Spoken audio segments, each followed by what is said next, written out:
I'm Lindsay Hall. And I'm Esther Wielden. Welcome to All Things Sustainable, a podcast from S&P Global. As your hosts, we'll dive into all the sustainability topics that are reshaping the business world.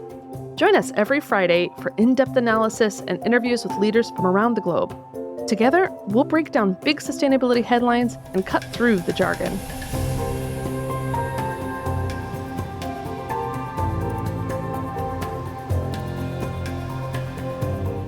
On the All Things Sustainable podcast, we shoot for the stars. We're nearing the end of season 7. We've released more than 300 episodes and we've been downloaded about 2.2 million times.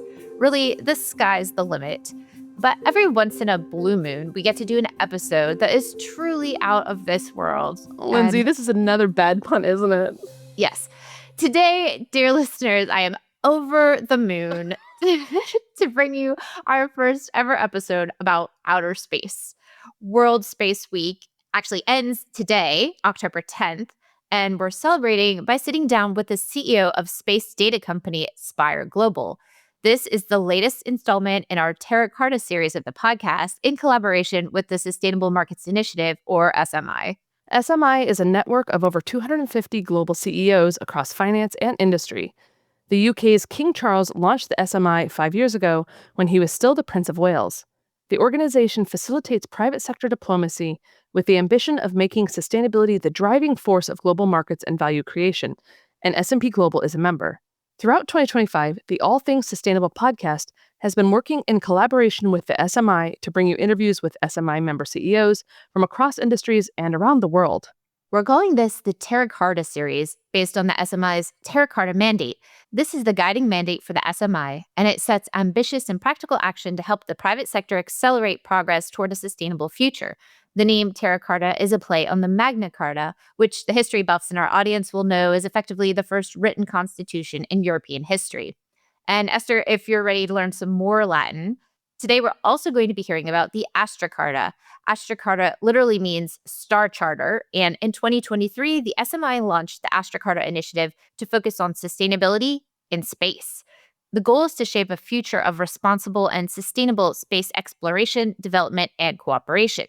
So SMI has a focus on sustainability on land and in space, and that brings us to today's guest, Spire Global CEO Theresa Condor.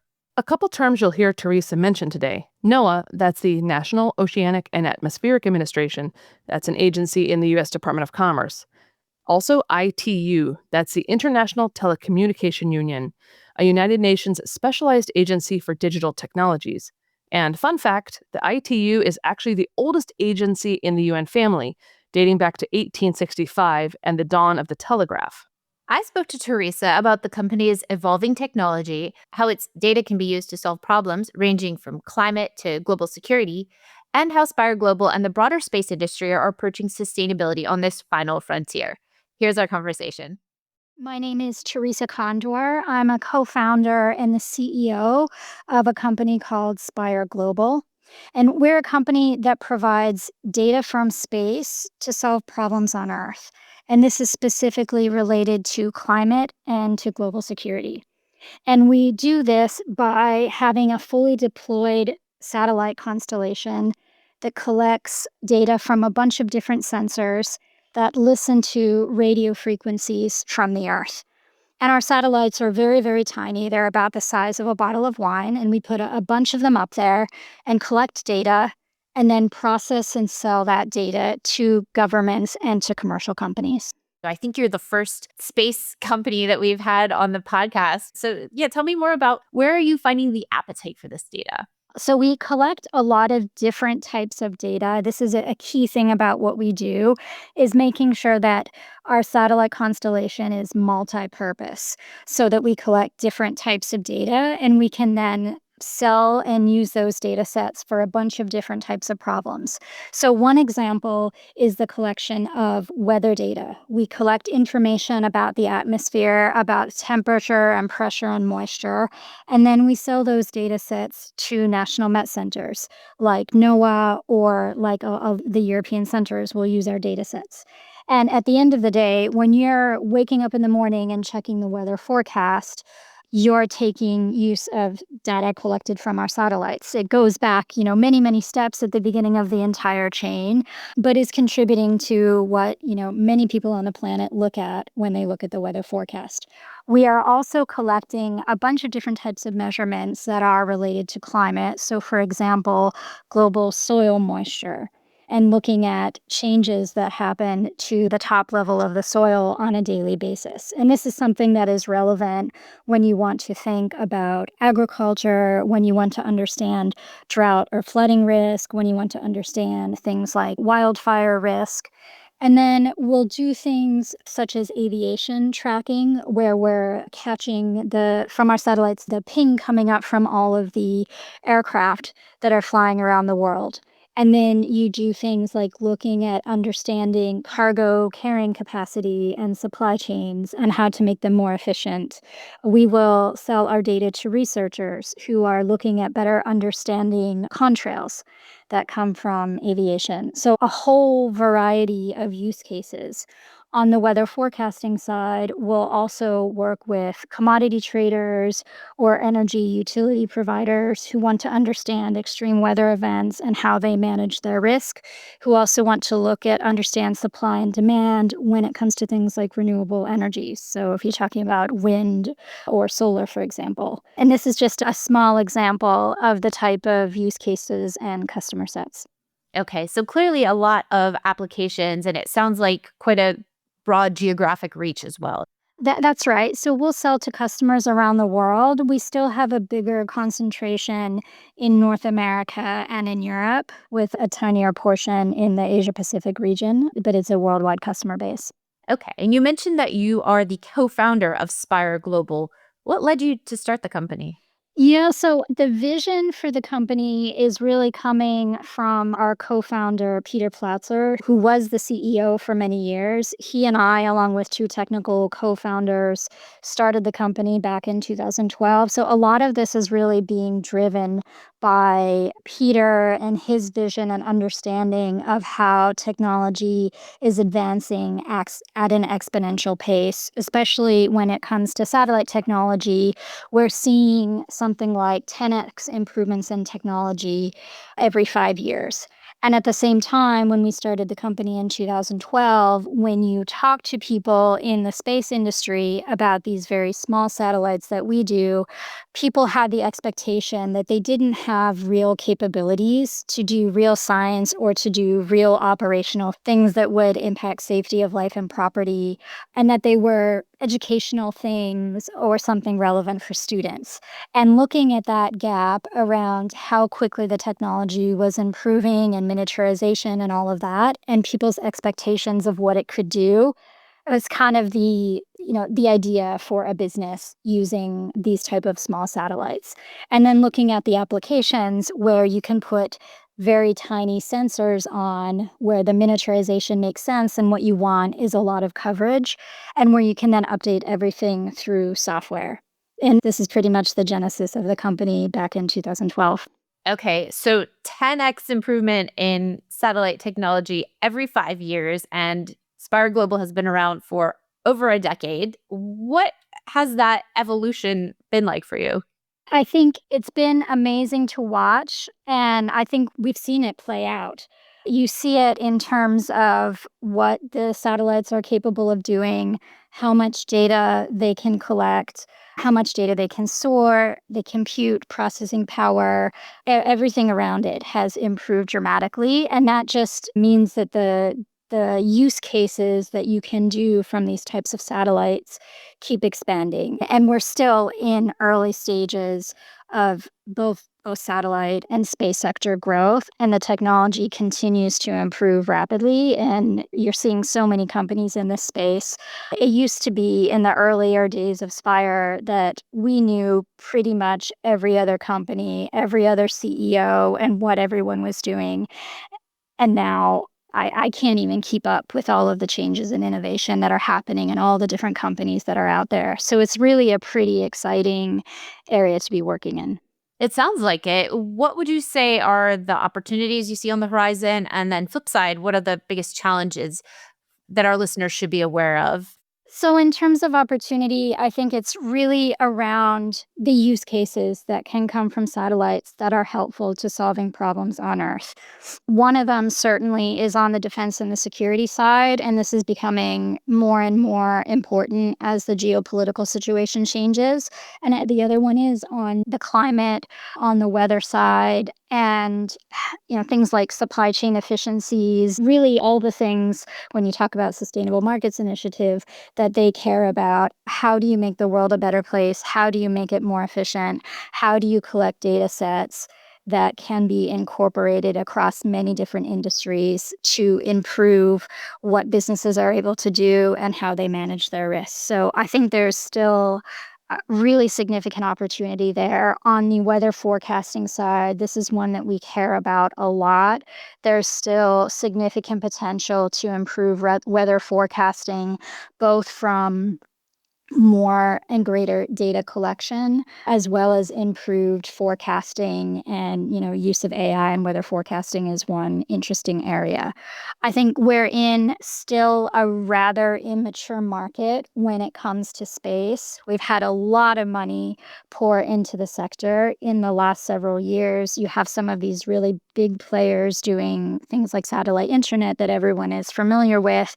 You have a lot of small new companies doing innovative things, but there's still a level of maturity, of supply chain resiliency in the market. There's only a few players in launch, for example, putting things into orbit.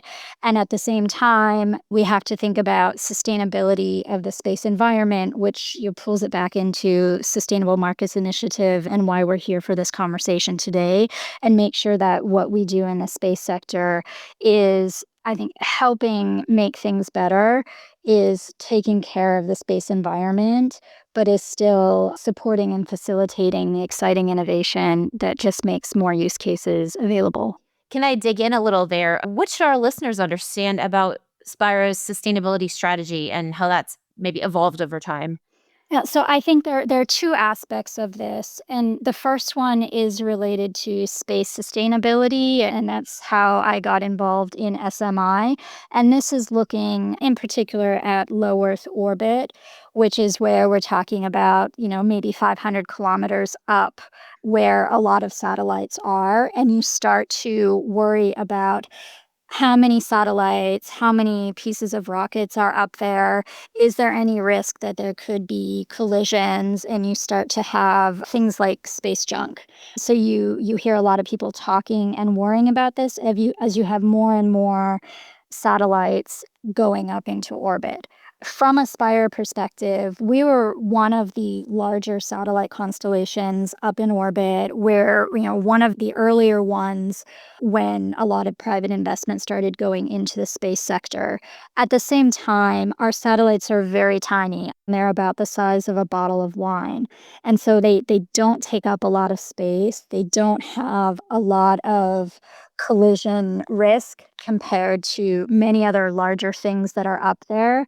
And what is pretty important is the coordination that we will do with other satellite operators as we're all there monitoring our constellations. And then most importantly, it's having the deorbiting strategy around those satellites. So the altitude where we put the satellites and how we're operating them, they're generally deorbiting within 5 years, sometimes even sooner than that. And they just get lower and lower in the atmosphere until they completely burn up.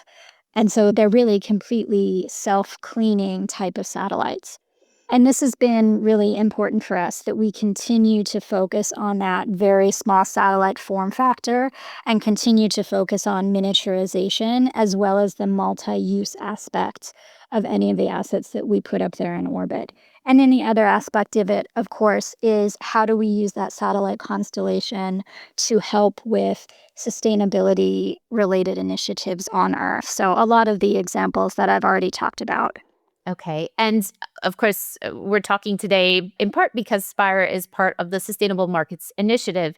Talk to me about what drove you to join the SMI and what's your experience been like to date? So I was first invited when King Charles introduced the Astra Carta.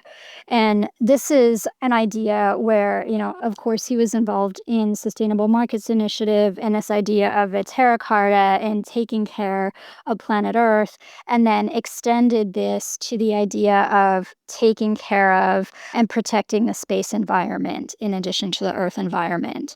And because we do the majority of our satellite design and manufacturing in Scotland, we have a large presence in the UK. And as part of the UK space sector and the space sector in general, we're invited to that event where the King kind of unveiled the Astra Carta. And then coming out of that, I was invited to participate in the forums, specifically around space sustainability and some other space-related topics, and started participating in those smaller group forums, looking at how people in the industry could collaborate and make sure that we're driving innovation, supporting companies and growth, but at the same time doing it in a responsible way. So I think it's been a very interesting experience. I think it's incredibly impressive the number of senior people across a wide variety of industries that SMI is able to gather. And what has also been interesting is not so much participating in just the space aspect of it, because you end up knowing a lot of the same people in the space sector and talking to each other, but the ability to also go to some of these events and participate in other forums across other sectors where we operate. So I'll give one example is on the aviation side, where we do quite a bit in aviation. There are specific working groups related to aviation that our team was then introduced into and was able to start participating in. So that kind of cross-sectoral ability to collaborate is something that SMI makes possible. So I think a lot of our listeners, they might not have previously thought about space and sustainability sort of in the same sentence.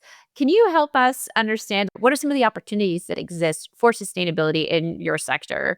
Yeah, I think when you talk about space sustainability, again, this is around making sure that you are operating the constellation in a good way, that you are having deorbit plans, that you are coordinating with other space operators.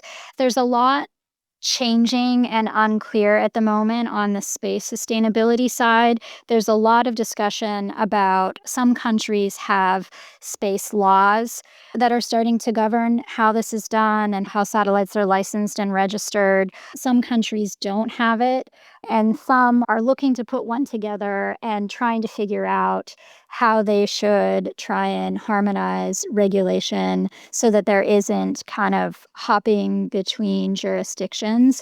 I think this is an area that is changing a lot right now. People are trying to figure out what is the right level of regulation that continues to protect the space environment without making it so onerous that companies are not able, in a very, I would still say immature, dynamic, difficult environment in which to operate, to make it so difficult that all of the kind of Earth-related sustainability benefits you get from satellites are not destroyed. And at the same time, this is an area where there's so much innovation happening, so there's a lot of small companies, and you have to be careful that you also don't overregulate to the extent that it's something that large companies with a lot of the cash flow can afford, and smaller companies are shut out. So I think there's a lot going on right now in this community to think about how do we do this in a good way going forward that balances kind of all of these different needs.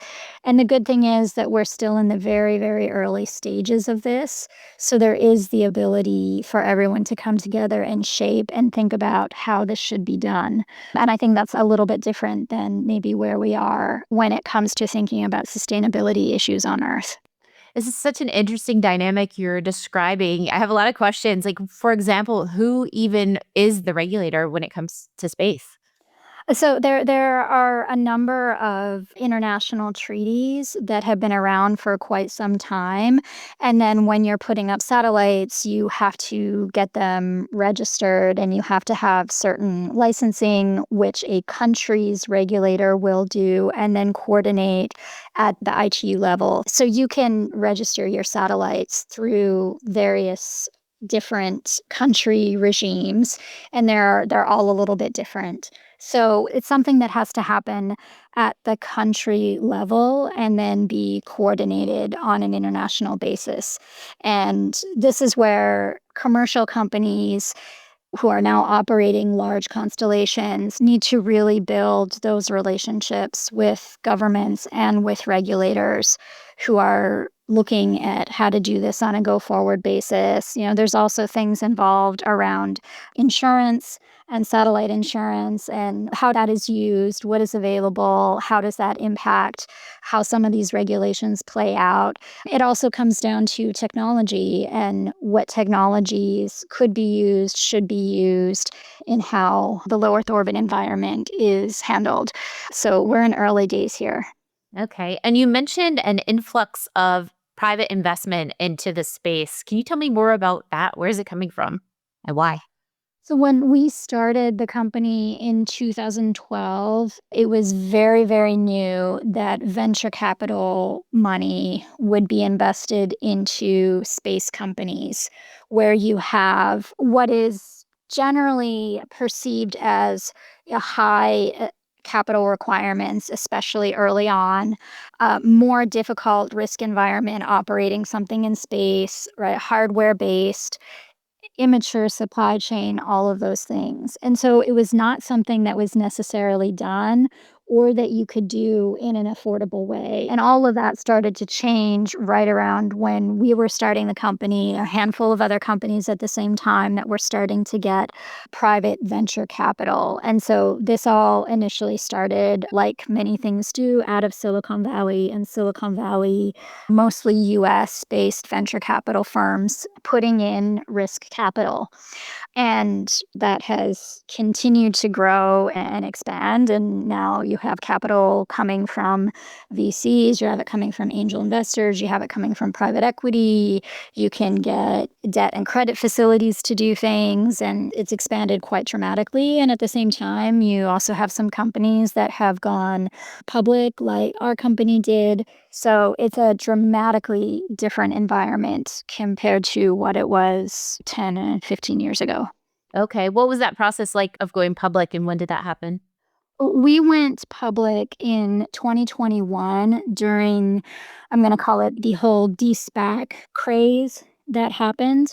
So this was when there was a lot of money, a lot of capital going into the special purpose acquisition companies, and then they would merge with a private company, and then that private company would essentially flip over and then go public by having merged with that special purpose company that had been listed and kind of had capital sitting with it.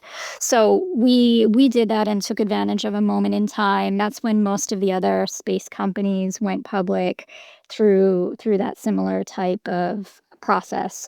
And I will say it's very helpful to be a public company in that you have so much transparency about what you're doing, about what your financials are. It makes conversations with government customers and other large customers, I think, much simpler.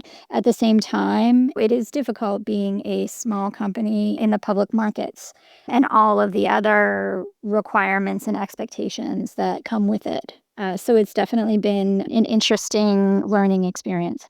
It's such a fascinating sector that you're working in. And I'd love to know more about your own personal journey. How did you end up where you are now, leading this space data company? What's your background? And my background really has nothing to do with space or with technology, so it is a bit of a strange story.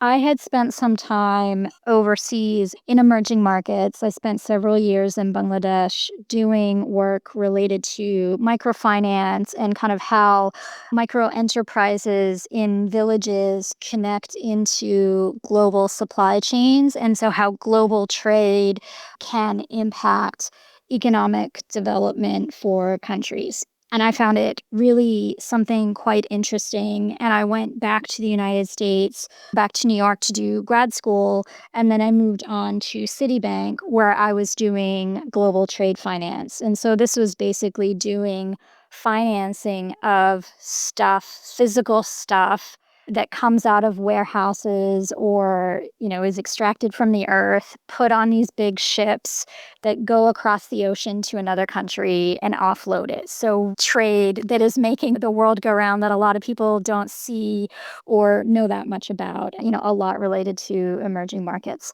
And I found that very interesting and also very relevant to some of the work that I had been doing in Bangladesh related to trade and how trade had an impact on growth and on people's lives there.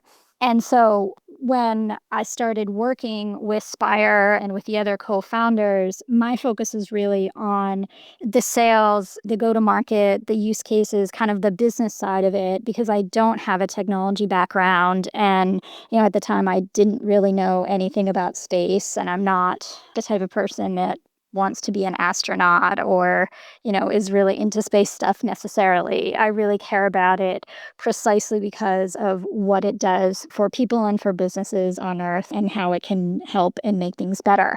The first business and the first type of sensors that we put on our satellites was related to maritime and tracking of vessels, of large ships, which carry all this global trade around the world. And so I really could appreciate how the technology was doing something that I understood was relevant to understand how commodities moved around the world, how goods moved around the world, how logistics and supply chain work, monitoring of fishing and all of that. So it really tied in nicely with some of the type of work that I had been doing at Citibank in global trade. And so I kind of had this thread of being interested in global trade issues and how that kind of supports growth and makes the world work. And so from what we were doing at Spire, we were contributing to that. That's so interesting to hear you say that you don't necessarily have a space or a tech background and that it wasn't necessarily a straightforward path. I think that's a theme we've heard again and again in our interviews for this Terra Carta series of the podcast. Tell me, was it a challenge to not have that technical background? Did you foresee yourself coming into the CEO role? Yeah, so I will admit that I was a bit reluctant to work on building the company early on. And so I was helping doing sales stuff. And I kept thinking, well, I'm not technical. We're still in the super early stages, right? Of you're like, you haven't even put a satellite up yet. You're still figuring out how to do everything. You're still raising money. And it was something that I didn't necessarily think would be something long term that I did. And I got caught up in it, and there's just so much to do that, now we're 13 or something years later, and I'm still doing it. And I really also started to appreciate how relevant that technology is for things that I do truly care about. So I started off really focused on the customer set and the use cases. And so I was sitting there calling up potential customers and making lists and talking to them about use cases and what their needs were and what their problems were before we ever had a single satellite in orbit. And I realized in the early days going through too, I would initially feel worried about talking to people from the space sector who had been in the sector for 30 years, who were engineers, who were highly technical. And I found out that many of them were not that familiar with these very small satellites that we were doing. And so the way that we were doing satellites in space was just very different from what they were used to.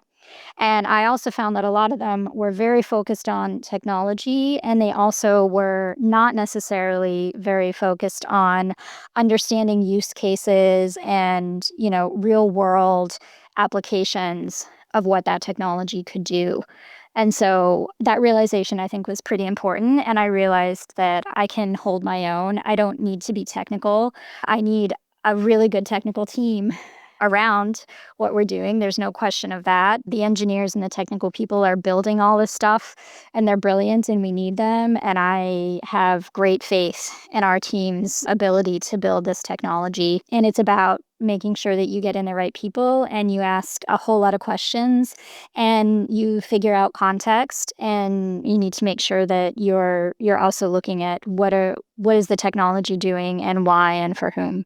You're definitely speaking my language when it comes to asking a lot of questions. That's a lot of what I do in my role. And often it's talking to these very technical, climate scientists or people with a lot of technical expertise. But it sounds like you found the strength in being able to kind of connect the dots between what those technical experts are doing, what the customer needs, what the market needs, if I'm hearing you correctly. Well, that's the goal anyway, to keep doing that. And what can you tell me about your approach to leadership in the CEO role at Spire?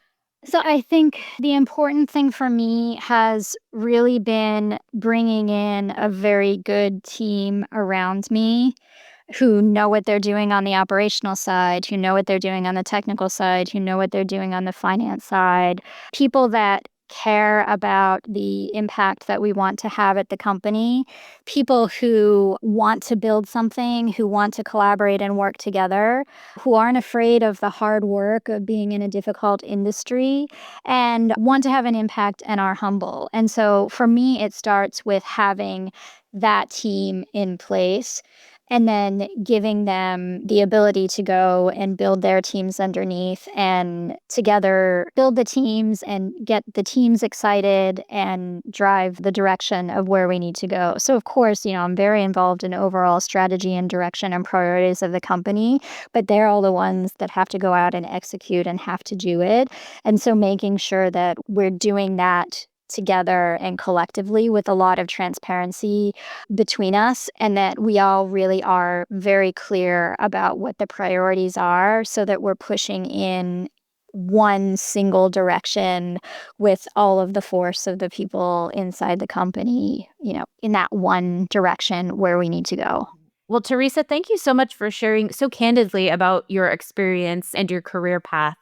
A lot of our listeners to this podcast are aspiring leaders themselves or sustainability professionals, and they're all around the world. In closing, is there any advice that you would give to an aspiring leader who's listening to the interview? Don't be afraid to ask a lot of questions and to keep trying to learn. Be willing to find good mentors and be willing to prove yourself. Be willing to put in the hard work before you ask for something or have a lot of expectations, and don't take yourself too seriously. And also be willing to get a bit outside of your own industry and build networks and broader context. I've asked you a lot of questions today. Theresa, anything I haven't asked that you think is important to get across to our listeners? I think the only thing that I would say is that I'm grateful for the opportunity to participate in what the Sustainable Markets Initiative is doing. And I think having cross-industry collaboration and people with a lot of drive and initiative wanting to get things done is important. And building those type of networks is important. And actually not just talking about things, but taking action and doing something is important. And I think that's probably what, many people are out there wanting to do, and many of the people that you talk to are wanting to do. And so that should give us all energy. Yeah. Well, thank you so much for sitting down with me today. It's been a pleasure getting to talk to you. Yeah, no, thank you so much. So today we heard how Spire Global launches satellites the size of wine bottles into space to collect data for many different use cases. This includes weather forecasting, climate, supply and demand for renewable energy, defense and security, the list goes on. And we heard that the use cases continue to expand as satellite and space technology rapidly improve. As more players pile into this final frontier, the need for good governance and sustainability strategies is growing. As we heard today, that's work that the SMI is focused on through the Astra Carta initiative. Please stay tuned for more interviews with sustainability leaders and SMI CEOs as part of our ongoing Terra Carta series. And join us next week as we dive back into Climate Week NYC key takeaways. We'll be focusing on the rising role of insurance in climate change discussions. Thanks for tuning in to this episode of All Things Sustainable. If you like what you heard, please subscribe, share, and leave us a review wherever you get your podcasts. And a special thanks to our agency partner, the 199. See you next time.